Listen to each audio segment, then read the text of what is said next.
దేశంలో ఉన్న ప్రతి రాష్ట్రం అప్పుతోనే బతుకుతుంది. అంటే ఎఫ్ఆర్బిఎం నిబంధనలు ఎప్పుడూ దాటేశారా? ఎఫ్ఆర్బిఎం నిబంధనలతో సంబంధం లేదు. ఎఫ్ఆర్బిఎం నిబంధనల ప్రకారమే తీసుకున్నారు.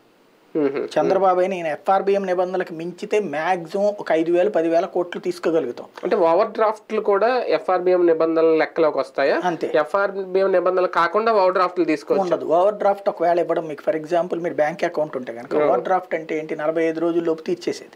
అవును, అంటే చేబదుల్లాగా ఒక రకంగా. అప్పుడు అది ఎఫ్ఆర్బిఎం నిబంధనలు అంటే ఆ ఏడాది ఎండింగ్ ది కౌంట్ వేస్తాడు, ఏడాది క్లోజ్ చేసేసుకోవాలి. అదే అదే అది ఓవర్ డ్రాఫ్ట్ అనేటువంటిది అట్లాగే ఉంటుంది. ఇక్కడ అంత ఎఫ్ఆర్బిఎం నిబంధనలు దాటి ఎవరు లోన్ అంతే. ఇప్పుడు కార్పొరేషన్లు వీటికి కూడా ఇప్పుడు లిమిట్ పెడుతున్నారు గ్యారంటీస్ అనేది. అది నెక్స్ట్ ట్రిప్ కి వస్తుంది దానికి కూడా. ఒక రకంగా జగన్మోహన్ రెడ్డి గారికి బీజేపీ తెలుగుదేశం పార్టీ పొత్తు అనేది వీళ్ళు వ్యతిరేకిస్తున్నారు కాబట్టి ఒక వర్గం యాక్సెప్ట్ చేయట్లేదు కాబట్టి రేపు పొద్దున్న అదే కలిసి వస్తుందా జగన్కి? అట్లేం లేదు. ఇప్పుడు బేసిక్గా ఇప్పటి నుంచి ప్రవర్తన మీద ఆధారపడి ఉంటుంది.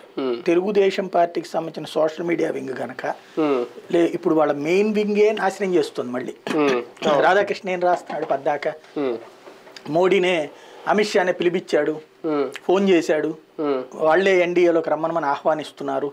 ఇది బీజేపీ హార్డ్ కోర్ ఫ్యాన్స్ కి మండుతుంది. అవును, ఖచ్చితంగా వాళ్ళు రివర్స్ లో తిడుతున్నారు. అలాంటి దిక్కుమాలిన ఫస్ట్ చంద్రబాబు